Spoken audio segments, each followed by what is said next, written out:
এয়া মম এডাল জ্বলাই লৈছোঁ। আজি বহুত দিনৰ মূৰত তোমালৈ চিঠি লিখোঁ বুলি। বাহিৰৰ উৰুঙা বতাহজাকে মমডাল আহি কোবাইছেহি। চাওঁ খিৰিকীখন জপাই দিওঁ। 7 বছৰৰ আগৰ কথাবোৰ তোমাৰ বাৰু মনত আছেনে?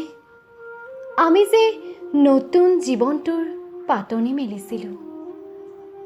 মোৰ গাত সেই অচিনাকি নিচা বাৰুকৈ লাগিছিল। সিদিনা আছিল কাতিৰ কুঁৱলীখনা এটা কোমল পুৱা। পদূলিত তলসৰা শেৱালিবোৰ উপচি আছিল আৰু সন্ধিয়া মই তোমালোকৰ ঘৰলৈ নকৈ আহিবৰ দিনা। আকাশৰ মেঘৰ মোহনাত হালধীয়া জন্তু নাওখন হৈ আমাক যে ৰিঙিয়াই মাতিছিল তৰাৰ দেশলৈ। মই লোৱা কঁকালৰ ৰঙা ৰিহাখনলৈ তুমি বাৰু কিয় একেথৰি চাইছিলা? মোৰ কেনে লাগিছিল জানা? তুমি যেন কোনোবা দূৰ বিদেশৰ স্বপ্নাতুৰ আলোকৰ মানুহ আৰু মই যেন তলসৰা এপাহ শেৱালি। সিদিনা মোৰ মন সাগৰত এৰি অহা আৰু আহি পোৱা অলেখ ঢৌৰ কঁপনি জাগিছিল। তোমাৰ বাৰু এইবোৰ কথা মনত নাই?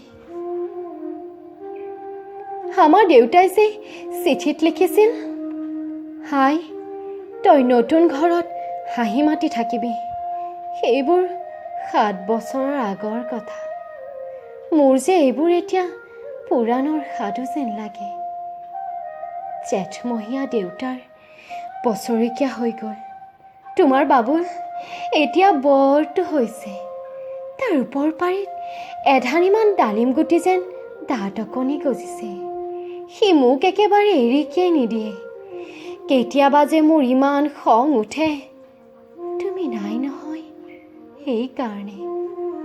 সি বাৰু মোৰ বগা সাজযোৰলৈ এনেদৰে তথা লাগি চাই থাকে কিয়?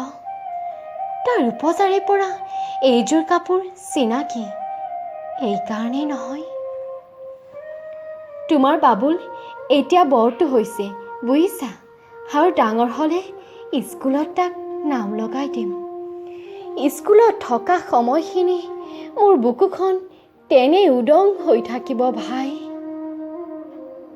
আৰু কি লিখিম, বিশেষ একো নাই।